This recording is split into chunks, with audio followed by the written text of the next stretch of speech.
Hey guys, and welcome to the channel. So before I dive straight into this, I just want to start out by saying I'm still a fan of this project uh, by a good amount, and the reason I want to say that is because I promised that I was going to cover the good things and the bad things of the whole progression of the Star Citizen project, and it seems like we've had some big stuff happen that it's not so much the exact things that are happening, but it's what it could mean for the future and the future development of Star Citizen itself, specifically the player base, right?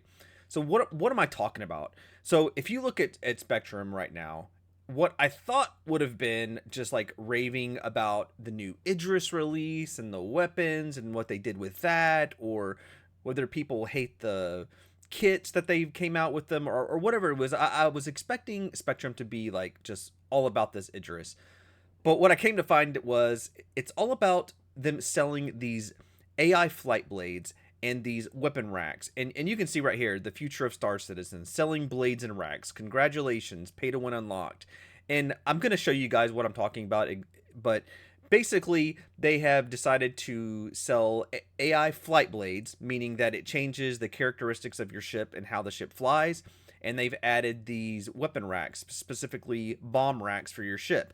Now, normally that would be something that you could just also buy in game, but at this time you cannot. So the only way to access like the gameplay, say if you wanted to put bombs on your Titan or bombs on your Gladius, the only way to access that content right now is to go to the store and spend a minimum of $17 for a war bond for a 2 pack of bomb racks. So that is the definition of pay to win in a game. Pay to win, pay to access, whatever you want to call it. It's you have to pay to do something. And if you guys remember, and I'm gonna get to this in just a second, but if you remember, like the whole thing of Star Citizen, the Kickstarter, the backer, I mean, it literally says no. It says no pay to win. So let's just take a look at it.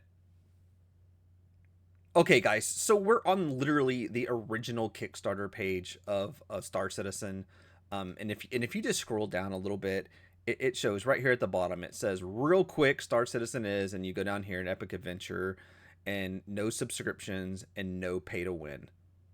And right off the bat, you think no subscriptions, and you're like, there are subscriptions, and I know there are subscriptions because I have a subscription. So you have subscriptions, and they just passed the line. They stepped over the line on this no pay to win. So is it really pay to win? I'm not sure if it's pay to win. I still think it's like right on that line. Anything that mechanically, that's not cosmetic, that mechanically changes the ship is what I would call a pay to win type mechanic, whether it's specifically going to do it because if you have a player that's 100% accurate with another player that's 100% accurate, whichever one could have these modules, it could give them an advantage. And that is the definition of pay to win. And specifically with the bomb racks, right? The bomb racks is a certain type of gameplay. Now, not necessarily pay to win, but it is pay to play that gameplay, which it just falls into a separate category by itself. And that is, I think, that part of it for me is the slippery slope. Now, I don't normally care because honestly, these things that are in the store, they don't really affect my gameplay. I don't, none of this was going to matter to me with the way that I play the game, with the way that I play the game with my friends and org mates and stuff. But I understand that long term, this, if they continue down this path, it would definitely affect me. What if they put the next layer of salvage behind a paywall? Hey, you have to have this salvage head to salvage this type of material off of a ship. And then now I've got to pay for this salvage head on the store to be able to access that next level of gameplay. I understand, and it's a big deal. It's a really big deal because this can get blown out of proportion so fast, and I do think they need to address it, and I do think they need to nip it in a bud. But real fast, let's take a look at the store where it's actually at. So I'm going to go back to the actual RSI store, and we're just gonna take a look at what it looks like in the store, and like how much these items actually are, right? So we're gonna go over here to shop, we're gonna go to pledge store, and we're gonna go to add-ons, and we're going to open up this add-ons page. Now, here is what everything's getting blown out of proportion for, right? These are these flight blades, right? So these change what the ship actually does. You have the TSB and the PHB. So it changes the way the ship actually handles. So you can have like a straight line thrust, or you can have maneuverability. That's the two differences between these two. And it's just a little item that like goes into your computer, and it changes the way your ship reacts. And then we go back and we come over here to the bombs. Let's see if we can get, here we are, bomb racks. Look at this, guys. $17 war bond for just a 2-pack kit to be able to stick bombs and enjoy this gameplay. This is absolutely something that should be in the game. We should not be paying money for this. I don't know why they'd want to do this. It's like just ugly marketing. And I think what the community is up in arms about, I just feel like it's legitimate. I think it's deserved. Even though I'm a fan of the game, I love what they're doing in production. There's no other studio that is trying to do that. That's why I'm still tried to be very positive about Star Citizen, because I enjoy it. I love the direction that they're going. Are they going to get there? We don't know yet, but I do enjoy the direction that they're going with, the graphics, the ships, the things like that. Do you have to buy these ships? Do you have to buy these modules?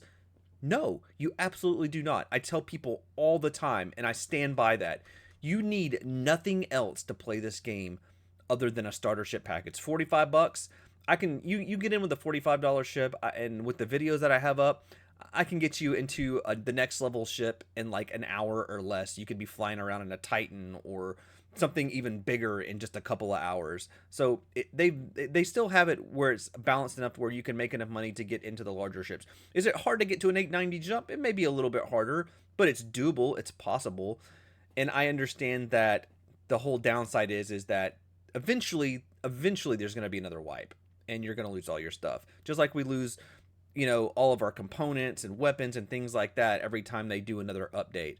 It's just part of their development cycle right now, and I prepare myself for it. I'm prepared to lose just about everything in my hangar.